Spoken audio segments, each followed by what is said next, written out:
watching the Bulldog Brewhouse Podcast. Hey everybody, it's Steve Grover. Hopefully everyone had a good summer. We're now into September and, entering into the Thanksgiving, the fall season. And, we're back here for another episode of the Bulldog Brewhouse Podcast. And my special guest this episode is Paul. Obviously, Paul, you're well known in the motorcycle community. You're also a famous author here in Alberta. And, forgive me, but can you please introduce yourself and especially tell everyone how you say your last name? Well, thank you for being very liberal saying famous, but Fjordbotten is my last name, Paul Fjordbotton, from the fjords of Norway. That's my heritage. Okay, cool. So your heritage is Norwegian. Yeah. But you were born here in Canada? I was born here in Canada. Okay, cool. So tell everybody, I know who you are, and there's a lot of people in the motorcycle community in Alberta probably know who you are also. But for all our new fans out there of the podcast and maybe new to motorcycling here in Alberta, who are you? Where are you from? Can you give us a little intro about yourself? Sure. Like I said, my name is Paul Fjordbotton. I was born and raised about an hour south of Calgary on a farm. Northeast of Granham, which is just south of Claresholm, if anybody knows where that is. Yeah. And being on a farm, we always had, chances to drive vehicles, tractors, equipment. Got my first motorcycle when I was 11 years old. And back then, it was pretty slack. Mom and Dad were really encouraging, and they'd let me take the bike to school. When I turned 12, I was old enough to ride the bike to school. Mm-hmm. Little Honda, 65 Honda S90 at that time. And then got my license when I was 14. Mm-hmm. And been riding motorcycles ever since. A little bit of a lapse. Had a Honda Goldwing. Marriage, kids, finances, sold the bike. Yeah. And then as the years progressed, bought myself a Harley Davidson in 2007 and been a Harley rider ever since. And traveling countries and the world. So so in 2007 you bought a Harley. You finally bought into their culture and their lifestyle and gave them a ton of money, correct? Yeah, I bought a used one. I figured, I got to try the Harley. I've had Hondas all my life, but I'll try the Harley. If I didn't like it, I'd go back to Honda. But no, I stuck with Harley. So what was the change from Honda to Harley? Because that's a big flip. Honda's pretty reliable. They are probably the biggest motorcycle company in the world right now, next to, I think Suzuki's up there now, which kind of surprised me. Yeah. But why was there a switch to a Harley? Just growing up in the motorcycle culture, Harley was the ultimate that everybody had to try. And it just, for me, it was kind of just a different mindset and the culture and meeting people on the road. And it doesn't matter what you ride. If you're riding two wheels, you're going to meet people. Yeah. And most of my riding was done solo by myself. Yeah. And just that culture and the feeling of the Harley and the camaraderie we had with that group. Yeah, I stuck with it. So you're giving your life and money to Harley now? Yeah, pretty much. So what was your first Harley you got? It was a 2004 Road King. That was my first Harley. Yeah. So I rode that for 1 year. I put on about 30,000 kilometers the first summer on it. Yeah. And then I bought a brand new 09 Harley Road King. Mm-hmm. And kept that for almost 5 years. And then I bought the 2013 anniversary model Road King. Okay. And I put 155,000 kilometers on it in 4.5 years through about a dozen countries at that time. Yeah. And then I got my Street Glide, 2018 Street Glide. Okay. Now, I know, unfortunately, just recently you were in your own little motorcycle accident. Can you tell us a little bit what happened? Yeah, we were coming back from a trip to Alaska. Okay. Myself and two friends. Mm-hmm. And there was an old bridge on the old Alaska highway that I wanted to stop and see. I'd been across it before, but never on a bike. And I knew it was closed at this time. I wanted to get a picture of it. So I told my friends I'd meet them in Dawson Creek at the gas station. Took the old highway. The pavement was pretty good shape. So I was into a right-hand curve. Mm-hmm. And on the bikes, as you're coming out of the curve, you give it some throttle, pick up the speed a bit. Yeah. And that's when I noticed the pavement was all broke up. There was chunks of asphalt, gravel, holes. Mm-hmm. And I was already leaning into the corner. Yeah. So as I slowed down, I bounced across. I thought I was going to save it. And I could feel the back tire drifting off the edge of the shoulder. Mm-hmm. And I thought, man, I'm in for a heck of a ride here. And next thing I know, I'm face down on the ground, and my 800-pound street glide was on top of my back, and I couldn't move. Yeah. My first thought was, okay, I'm alive. Yeah. Start moving fingers and toes and my knees. Okay, I knew I wasn't paralyzed. Yeah. It didn't feel like anything was broken. Yeah. And I had to dig the dirt out from underneath me to give myself room to crawl out from under my bike. Okay. And that's when I did my full self-body check and made sure there was no bleeding, no broken bones. Yeah. So luckily, I was good. There was no broken bones, couple minor scratches, and ended up riding the bike home once we got some help and got it back onto the road. Okay. So you got your $800 Harley up off the road by yourself? No, I found my phone. It fallen out of my vest pocket. Okay. And I had cell service, which is another lucky thing. Yeah. So I called my friends that were waiting for me in Dawson Creek, and he came back. I had called a tow truck because I thought I'd need that. Okay. But him and I managed to get it back up on the road. Okay. And once I checked the bike out, took it for a little run, and I called the insurance company to make sure it was okay with them. Yeah. That I could continue riding it. And they said, if I was comfortable, they were okay with it. So I rode it back home here to Calgary to get the estimate and repairs done on it. Okay, so how long ago was it? So today is September 25th, 2023. How long ago was that accident? That was on September 2nd, I believe. Okay, so only 23 days ago. Yeah. And you're doing okay now? Doing okay, yeah. Yeah. Shoulder still a little bit your right shoulder? tenderness, but other than that, yeah. Did you get checked out by the doctors? No, that was not the smart thing. Okay. You haven't seen a doctor yet at all? No. Why not? You're just like a tough Norwegian Viking? Pretty much, yeah. I don't need that. You don't need that? Okay. Well, I don't know. I don't know if you know, half my family's doctors, half are lawyers. I'd still recommend go have your doctor check you out. Yeah. I mean, you don't want to have a tear doctor side of things. You don't want to have a lawyer. You don't want to have like a tear in there or partial thickness tear. You know, just shoulders are pretty important. You know, especially when you get older. So. Yeah, but you're okay. I'm okay. Yeah. Did you take some time off just to relax and recover it all, or no?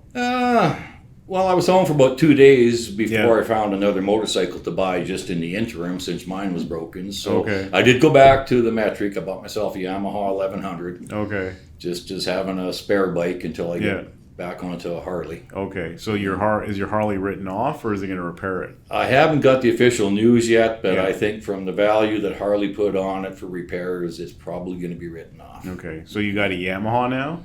Yeah, temporarily. Okay, yeah. And then what's your goal, to get back on the Harley? Get back on the Harley. I'll probably end up with a Street Glide again. Okay, are you going to get the new CVO Street Glide set $68,000 or no? No. Why not? You're not going to splurge on that? I'm a poor working Viking. All right. Might be tough, but I'm not a wealthy man. But Norway's pretty rich. They got that big oil reserves. They got that heritage fund, like Alberta had a heritage fund. Ours is gone. Theirs is still around. Oh, yeah, they're doing it pretty smart over there. Okay, yeah. okay. So so you're back on the bike. You'll eventually get a Street Glide, like a special or something like that? Or? Probably the Street Glide special with the anniversary edition. I've got my eye on 2 of them that are for sale. 125th anniversary one? Is it 120th, I think. Yeah, 120. Sorry, yeah, that just happened in Milwaukee in July. Yeah. Okay. Yeah, so looking to get that. And then have you ridden since the accident, other than getting back to Calgary? Just short trips. I haven't taken a long trip anywhere. Okay. All right. Okay. Yeah. So, you work up north, don't you? I do. I work in the winter. I've got a pretty good life. I start end of November, and we're usually done by the end of March. Okay. And then I get the rest of the year off to go riding. Okay. And then you've done some trips overseas. Have you been to Norway at all? Yeah, I've been to Norway a couple of times. Okay. Once with my own bike. Okay. That was in 2014. Yeah. I flew my bike to Frankfurt, Germany, and then rode it up to Norway. Okay. And spent about 3 weeks there. I got a lot of relatives there. So some I've met before. From when I was young, I backpacked through Europe, so I met some of them. And got in contact with them now with the internet and Facebook and all that. So I got in contact with them. So did you go to Oslo first? Mm-hmm. I rode into Oslo. I got some cousins just south of Oslo, about an hour. Okay. And then I got other relatives, and my grandfather and grandmother came from up on Lofoten Islands, which is in northern Norway. Yeah. So I rode all the way up there and over to Lofoten, and if you ever get a chance to do that, it's beautiful. Yeah. So that was, what month of the year was that? That was in June. June. So how's the weather there in Norway? that time of the year? That time of year, it's kind of like Canada. It's kind of hit and miss. Yeah. When I was up in Lofoten, not far north, because we're 300 miles north of the Arctic Circle, it was about plus 7, 8 degrees, a little bit misty. The week before, it was 24, 25. And the week after, it was 27. Okay. So I just hit that week where it was a little bit cool, but Okay. it was an amazing ride. Geringer Fjord, Trollstigen, beautiful twisty roads down to the bottom of the fjord and then back up the other side. So how's the roads in Norway? Better than Canada? Yeah. In I what would way? say so. On any road that back road in a mountain, they're paved and they're looked after there. Okay. All right. So no wiping out there like in Alaska? No, thank God. And then, so would you recommend people go to Oslo and check out Norway? Oh, definitely. If you get a chance, even if you don't have the heritage there, go check out Oslo, Bergen, get up to Lofoten. That's a real special part of the country and part of the world there. So Bergen, I've seen some pictures of Bergen. It's quite beautiful. It's got those old buildings and all different colors and all that different stuff. colors and the seaport right there Yeah. and lots of fishing history. Okay. Yeah. It's kind of crappy weather though, is it, in the wintertime? Oh, in the wintertime, yeah, you got to be pretty hardy Hard, to yeah. go Okay. there. But go in the summer, Yeah. it's beautiful. And how are the people in Norway? Oh, treated me awesome. Every time I stopped, you're talking to somebody, and it helped having my relatives there. And I met one woman at a concert. Some friends of mine from Kansas City, the Rainmakers, were playing a concert there. They're really big in Norway, so I got to see them too.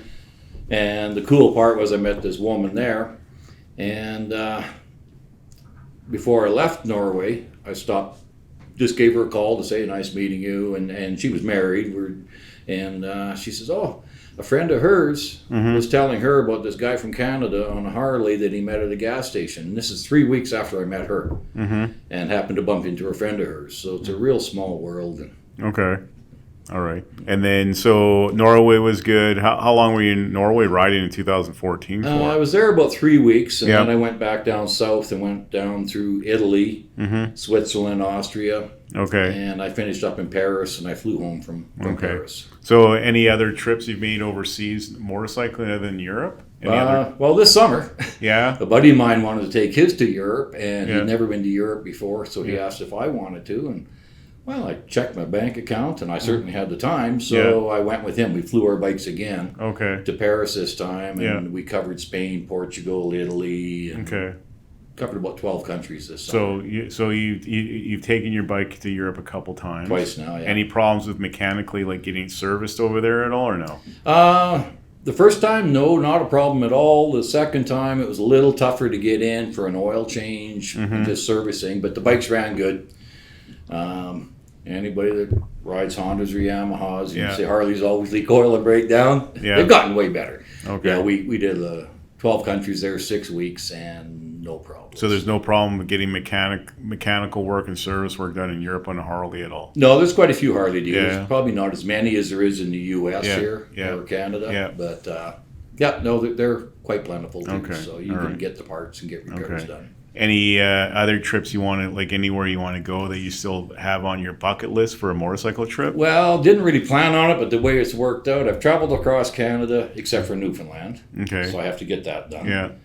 And I've ridden in 49 states, so Okay. that leaves Hawaii. Yeah. And I probably wouldn't bring my own bike to Hawaii. I'd go there and rent a Harley and just say I've ridden probably the Big Island in Hawaii. Okay. All right. Now, just out of interest, if anybody's interested in like taking their own bike to Europe, what does it cost for you to get your bike shipped over there, back there and back? It cost me $4,600, and that's in U.S. dollars. Okay. Return for my bike. So that's about $6-7 grand Canadian. Yeah. Yeah. The first time I did it, it was about $4,550 Canadian because our dollar was better. Yeah. So the exchange comes into play, and they make it very easy. I flew it on WestJet, and you have to have it at the airport within 24 hours of the plane leaving, and disconnect the battery, less than a gallon of gas in the tank, and you just drop it off, and then you pick it up on the other end. So it's on the same plane that you take over to Europe? Yep. Okay, Yeah. it's not on a cargo plane? Nope, it's on the same plane. So instead of bringing my suitcase, I bring my bike. Okay, Yeah. and then can you put all your stuff in the bags? Yep, as long as you have a list of what's in there. Okay. And no dangerous goods, no batteries. Yeah, no that sort of guns. thing. But your clothing, Yeah, my yeah. chaps. So did you actually pack in suitcase, or you put everything in your 2 bags of your Street Glide? I filled up the 2 bags on my Street Glide, Yeah. and then I had the leather travel bag that I have on the back of the bike. Mm-hmm. That was my luggage. All right. And I So just throw it on the bike. okay. And then how about insurance when you go over there? Do you get separate insurance? You for have to that? get green card insurance, yeah. And what there's is different that? places that will do that. I went through a company called Motorcycle Express, Mm-hmm. and I could have saved myself about $500 looking Yeah. after more things myself, Yeah. but they look after everything. Okay. All the documentation, and they help you through it, guide you through it, and Okay. you get insurance through them too. Depends how long you're going to be there. I was there 6 weeks, so I got 2 months insurance. So what does 2 months insurance cost over there on your own bike? It was about $670 for 2 months, Okay, so it's about and that's 300. full coverage. Yeah. Okay. So any problems if you cause an accident or anything like that, full Yeah, coverage if on the bike prob- is stolen. Yeah. Okay. Yeah. Okay. And just getting back to this recent trip to Alaska, I sort of want to go up to Alaska, maybe Juneau, maybe go skiing up there, mountain skiing. Mm-hmm. How did you find Alaska? Well, we went up to Dawson Creek and hung a right. Okay. But how's No, Alaska to ride? It was good. Yeah? It was rainy, which we expected. Yeah. Close to Anchorage. Before that, Mm-hmm. it was nice weather. Okay.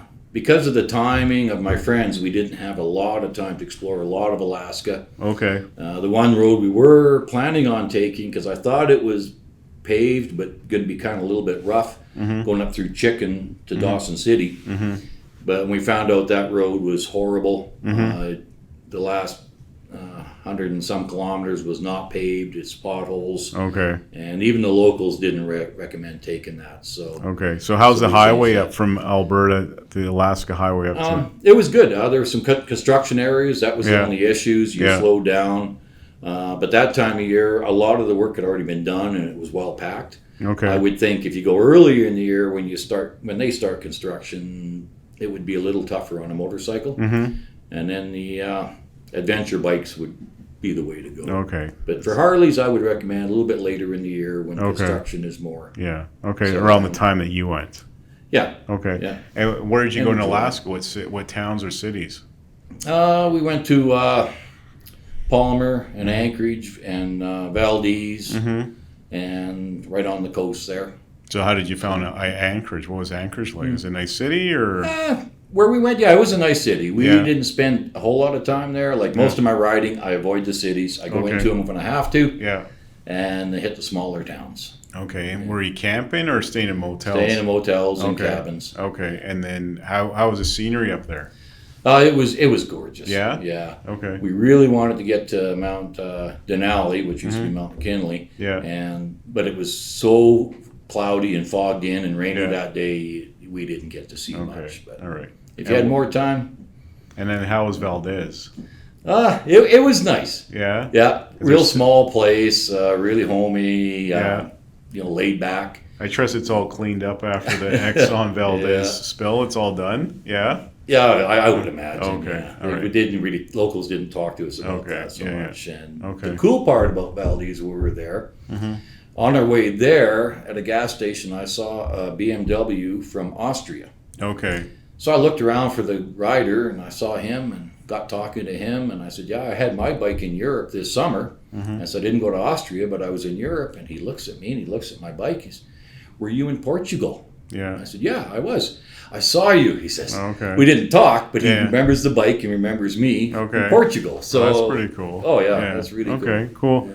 And then, so Alaska's nice. Probably, you recommend people go up there in the summertime, check it out. Oh, I would. Yeah. Yeah, Okay. one of my friends said, with the construction, they wouldn't want to do it again. There was too much gravel. Yeah. But the longest stretch I had was, I think, 15 kilometers of gravel, Okay. maybe. Okay. And then getting to the summer, you mentioned Portugal. That's a real popular place actually for people to retire now and even travel. How did you find Portugal?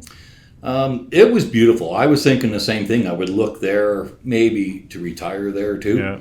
And because it's quite reasonable. Whether you want to buy, rent, Yeah. the food was reasonable, food was good. Yeah. And I really enjoyed that. I wanted to go further north, but we didn't.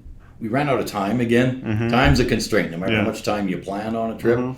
Because we had tickets to see Deep Purple in Italy, so I didn't want to miss that. concert. That's a good reason to skip some parts of Portugal. And what was Lisbon like? Did you go to Lisbon? We didn't go into Lisbon. No. Okay. We were by Porto, and then just south of Porto. Okay, and then how's the food there? Oh, the food was awesome. Yeah? They have good port? Yeah. Oh, yeah. They had wine's good, all that the stuff? The wine was good. Yeah. And in Italy, we tried some wine. I'm not a big wine drinker myself, so I don't have a particular taste. Yeah. But when you're there, you have to try it. Okay. Yeah. All right. And the locals, the owners of the establishments, are more than willing to help you out if you're not really familiar with local wines. Okay. Take their suggestions, and we never got steered wrong once. And so, what's your drink of choice then?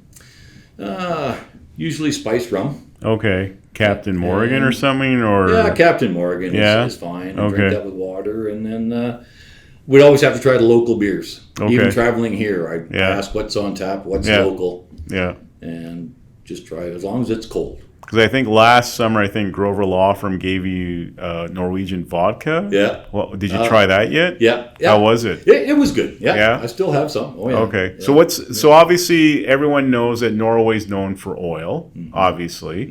And their food is more like a fish base. Is that more seafood based? Because they do eat a lot of fish there. Yeah. Okay. Yeah. And then what are they known for alcohol wise?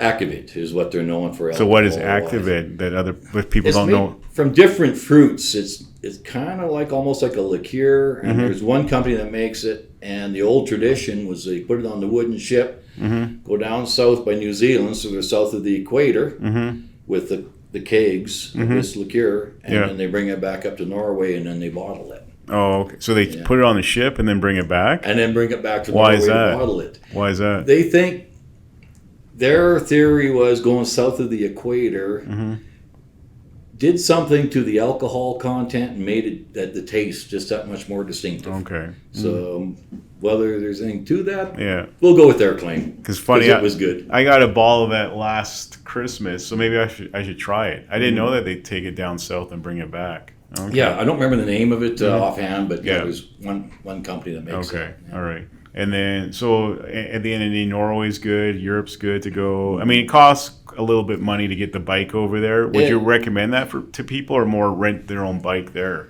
If you're only going to go for a real quick trip, a week or 10 days, rent a bike, get out and see it. Yeah. But if you can plan for a longer trip, take your own bike for sure. Okay. Because it doesn't take long renting one that the cost is going to get up close to that anyways. Okay.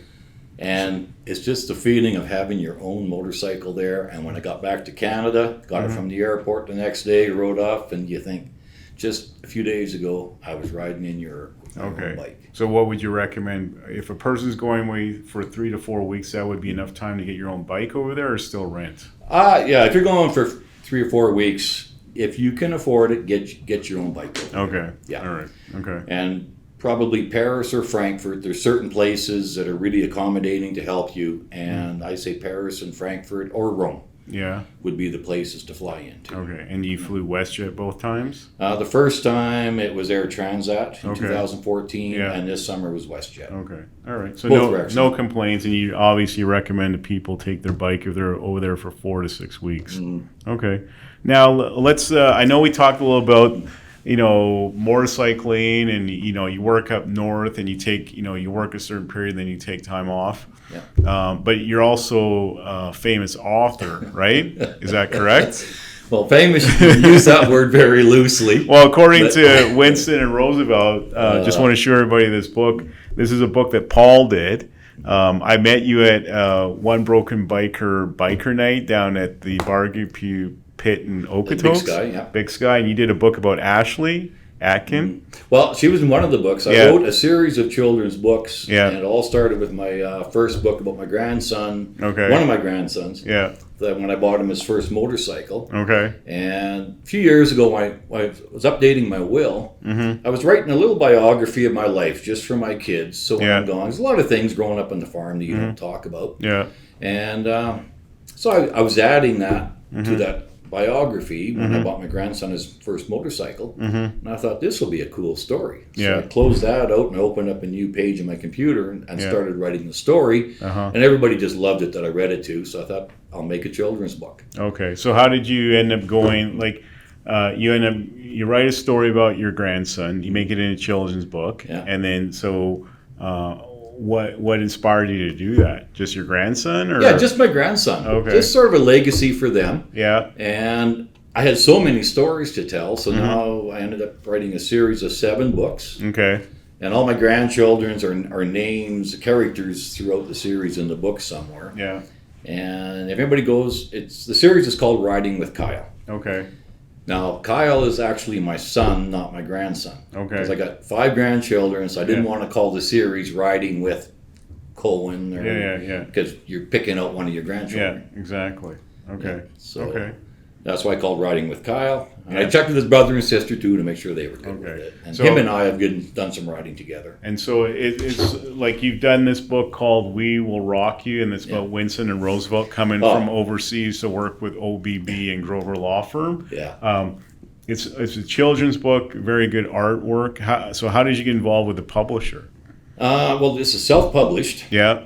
My illustrator I found through a site online. There's a couple sites. Upworks is one. Yeah. Where you can go look for illustrators, authors. Mm-hmm. And I found 3 or 4 of them. They sent me samples of their work. I sent them a little sample of my story. Mm-hmm. And I liked the work that she was doing, Susan Krupp. Yeah, Susan If you look Krupp's her up, yeah. She is awesome. Okay. So when you contacted me at One Broken Biker event night at Big Sky, I thought, I never planned on writing a book for somebody else, but it was a project that I was excited to take on. Okay. Yeah, and it's a great book. It's called We Will Rock You. Obviously, you got Winston here, you got Roosevelt here, the Canadian flag.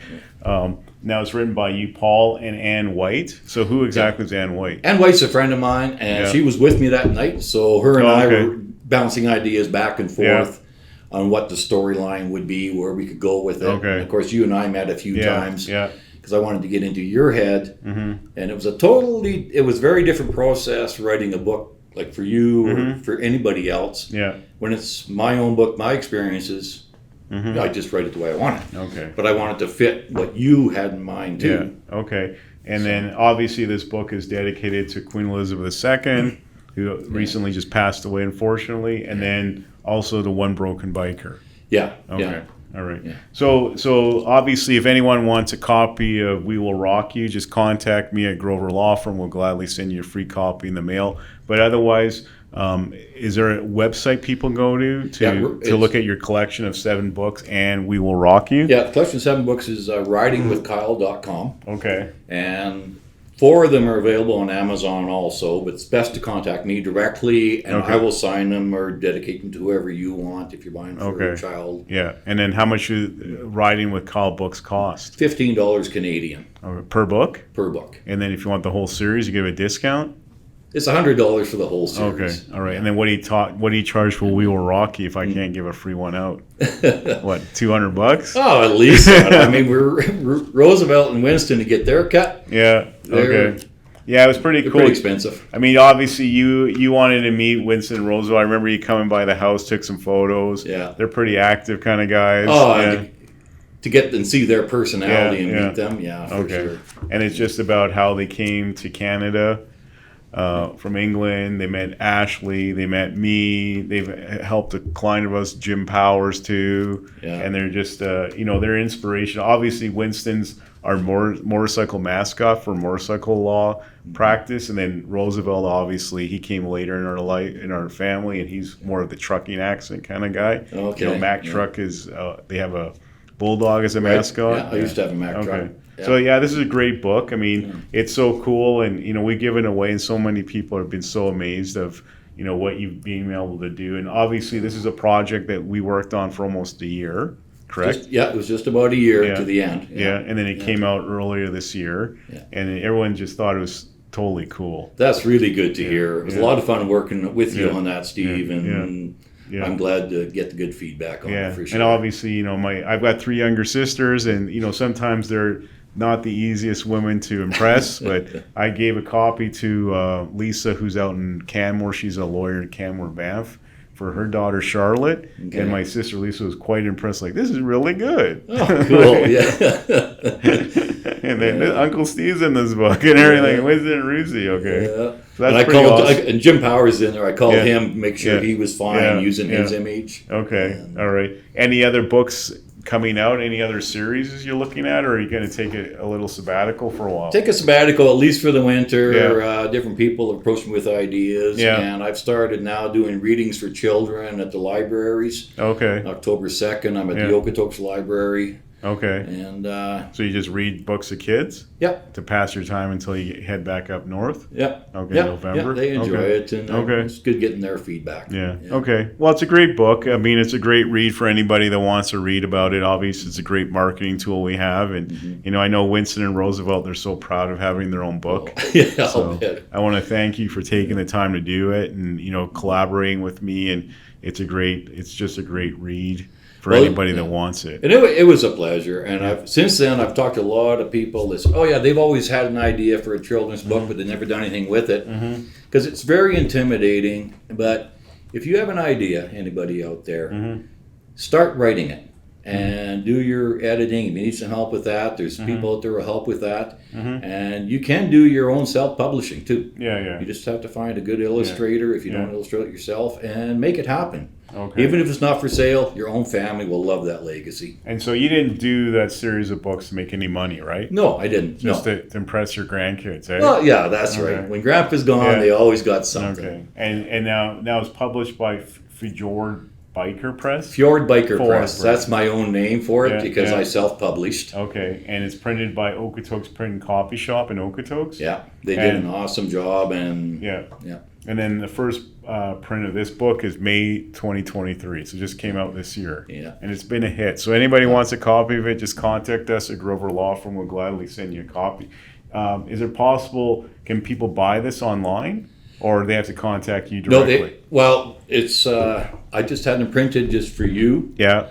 At your law firm here. Okay. And they can't buy it online yet, but if they wanted to request through Riding with Kyle, I could definitely get with you and send them a copy. Okay, cool. All right, so we'll just get in contact with you and Okotoks Press, right? Yeah. If you need more printing, all right. I can hold a print shop myself. Okay, and Ashley's in there too from One Broken Biker. Yeah. It's just a great book that kids can enjoy. Anybody can really enjoy it. Anybody, yeah. I've had adults that were reading my books, and then one lady, she was elderly, and she laughed, she cried, and she just loved reading them. Okay. So it could be for any age. So is this ever going to become a full-time career for you, or just wait and see? Wait and see. That's not in my plans. Okay. A couple more years in the oil patch, and then maybe I can retire. Focus on that. Okay, cool. Start, Yeah. So other than, we talked a little about who you are, what type of work you do. Obviously, you're a well-known publisher, especially with Winston and Roosevelt size you are. Yeah. And you've done some motorcycling. What other interests do you have out there in life, pretty much, Besides my grandchildren, obviously, being a grandparent, and I've done a lot of woodworking over the years. Okay. So I've done a lot of things from building roll-top desks to small boot jacks and repairing furniture, antiques. Back in the early 2000s, I had a furniture store for a couple of years. Okay. And how was that? It was good. It was a lot of fun. Yeah. But it was probably a good business for a husband and wife to be set up doing that, and that was about the time my marriage was failing. Okay. So I decided to sell it and stick with the oil patch and retire when I was 55. Well, that didn't work out. Yeah. Okay. And then any interest in like fishing or any sports activities? I got more into fishing now. My one grandson is into fishing. Okay. And all my grandchildren have motorcycles and that too, so they're all into it. So how old are you're pretty proud of your grandkids. How old are they? They're from 6 to 14. Do any ride bikes right now? Yep. Yeah. And what do they ride? They've got one's got a Honda 110. And they got a Yamaha 80, and my little granddaughter, Aura, is just starting to ride, and she's going to be on a Honda 50. Okay. To start with, all dirt bikes. Yeah, okay, so they're all dirt biking? Yeah. Do they keep up with Grandpa at all, or no? Well, I just bought myself a dirt bike, too, because I rode with my grandson, but I took my Harley Street Glide down a trail down by the river with my grandson riding his 110cc dirt bike. Okay. And I thought, Grandpa needs a dirt bike. And I had one when I was younger, so I Okay. just picked myself So up. what kind of dirt bike did you get? I got a 1982 Yamaha XT200. Okay, is it 2-stroke or? No, it's a 4-stroke. 4-stroke? Yeah, I Okay. wanted to keep that. Yeah. I'm not into the high speed Mm-hmm. anymore. I'm going to slow down a little Yeah. bit. So I've Okay. got 2 Yamahas. And then this summer I picked up a Honda CB350 1972 model, Okay. which is the same bike I had when I turned 16. Yeah. I bought it. Okay. All right. A little bit of nostalgia. So you're a little into dirt biking now because your grandkids are into that. Yeah. Are you trying to keep up to them, or are they trying to keep up to them. They're Okay. getting pretty Yeah. hot on it and popping their wheelies. And All right. yeah. Okay. But that's a lot of fun. Where you're teaching them safe riding, Oh, for sure. and you're Yeah. teaching them not to go on roads that are closed, right? Right. Yeah, learn from Grandpa, and yeah. They know about your little Yeah. wipeout in Alaska. Yeah, they do. And they're concerned about you, obviously. Yep. Yeah. The 2 older ones especially. Yeah. Were really aware of what could have happened. Yeah. Okay. Because I was. But knock on wood, you came across pretty much unscathed, Yep. and your bike is, maybe it's going to be a written off. Chances are it's going to be Yeah. written off. I Okay. think so. Yeah. Yeah. Just more luck than brains, Yeah. and Yeah. you know. We've been all there. We've done Yeah. that. We've all done that Yeah. and made those mistakes in life. Yeah. And that's part of life. It is, and it Yeah. doesn't matter how much experience you have. It Yeah. can happen to anybody. Yeah. But dress for it. Mhm. Be aware. Ride to your comfort level. If you're Yeah. riding with somebody that is more experienced, don't try to keep up with them. Yeah. Yeah. You know. Yeah. And the guy or person that is faster, it might be a woman. Don't get so far ahead you don't know where your friends are sticking behind you. So obviously you've been riding bikes for quite some time. For people that are getting into motorcycling or been riding a long time like me, what's the kind of advice that you'd tell them to do just to be safe riding and make sure they don't get injured so they can keep on enjoying the sport? Like I said, just ride to your own comfort level. Yeah. Every intersection you see, if you're riding in town, always watch the other traffic, and Yeah. always get into the habit of looking for a route to escape if a car does what they're not supposed to do. Where you Okay. always have somewhere Yeah. to go. Okay. Make that second nature, Yeah. Okay. and learn to handle the bike. And if you're fairly new to riding, take a course. You Yeah. will learn so much how to handle Okay. the bike. Okay. I never did, but I grew up in a farm, been riding since I was 11. Yeah. That was good enough, but the traffic today is so much worse. Yeah. Now, what about riding gear? What do you ride with? Obviously, that Alaska, accident, you're wearing a helmet. I was wearing a helmet. Yeah. Always have a helmet Full on. face or just open face? No, mine was open face. Okay, Yeah. all right. And I'm more comfortable with that, but Yeah. whatever you're comfortable with, and don't let peer pressure change you. Yeah. Okay. And what about your riding gear? What were And you wearing? I was that day? wearing leather chaps. Yeah. And on this one, a biker vest. Yeah. It was a warm day. I did not have my leather jacket on. Okay. Most days I'll wear my leather jacket. Yeah. But there again, I got lucky into a grassy ditch. Yeah. Up against the trees, Yeah. but if it happened on a pavement, you got road rash. So Exactly. yeah, definitely wear a leather Okay. jacket. So you lucked out where you fell when the Yeah. bike came to a rest. Yeah. And unfortunately, the bike, $800-pound gorilla was on top of you, right? Yeah, with my gear and everything else, it was at least 800 pounds, and it pinned me to the ground. Did it knock the wind out of you? Uh, Or was it I just felt kind okay. It was just Yeah. pressure Yeah. right on my lower back, so Yeah. my chest with the roll bar on the Yeah. bike. Yeah. It was just the bottom part of the bike that had me pinned to the ground, Okay. so I could still breathe. And Okay. Well, I know Winston and Roosevelt were happy. If they Oh. ever want to do a sequel book, at least you're still around for them to do another book for them and stuff like that. yeah. And we're now into like busy season for sports. Obviously, there's baseball, hockey starting up, football, basketball. Any sports you're interested that you follow a little bit? Hockey once in a while. Yeah. Being from Calgary, it's the Yeah. Calgary Flames. Yeah. I remember the Battle of Alberta with Edmonton back Oh in yeah. the 80s. Yeah. Yeah. And Back when Tim Hunter was around and Oh, yeah. Semenko, and those are Lear good. and Fleury and all Yeah, them. yeah. Yeah. And my grandson, had one grandson played football last year, and now his little brother is into football this year. Okay. So I've been to one of his games, and I'll Okay. get to go to more of them here this fall. Okay. You don't follow the Stampeders, even though they're doing terrible this year, like 4-10 or something. Not a whole lot, no. No. Okay. More when it gets closer to playoff time, and then Yeah, get pay more involved attention. that way. Okay, yeah. Okay. Yeah. So, I mean, it's great for you to come today. Obviously, you got a great talent in publishing books about your grandkids, and obviously Winston and Roosevelt love you.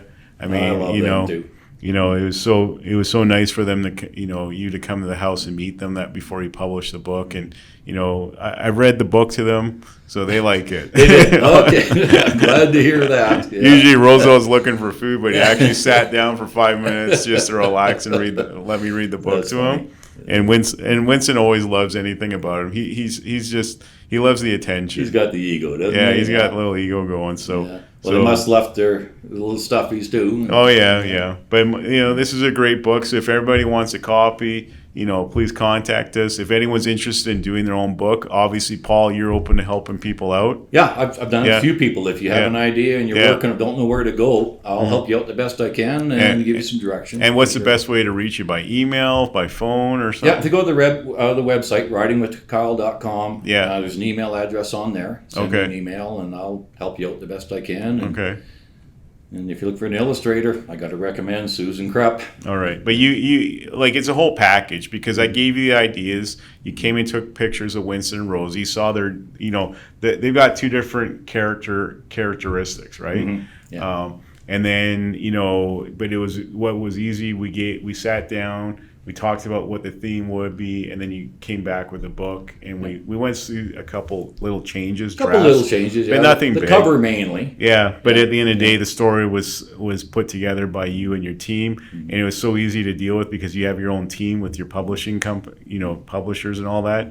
And later on, it came to fruition this year. Yeah, it was pretty exciting to do that. So thanks for that opportunity too. Well, I never thought I'd be yeah. a commissioned author to write a book. Well, I mean, obviously, thank you. I mean, you could have said, "Listen, Steve, it's just for my grandkids," but you're open to the idea of doing a book for my two boys, my bulldogs, and it's a great thing to give away to people, and especially kids. They love the book and they think it's totally cool. So, and great illustration. So, I want to thank you. Also, Winston, want to thank you.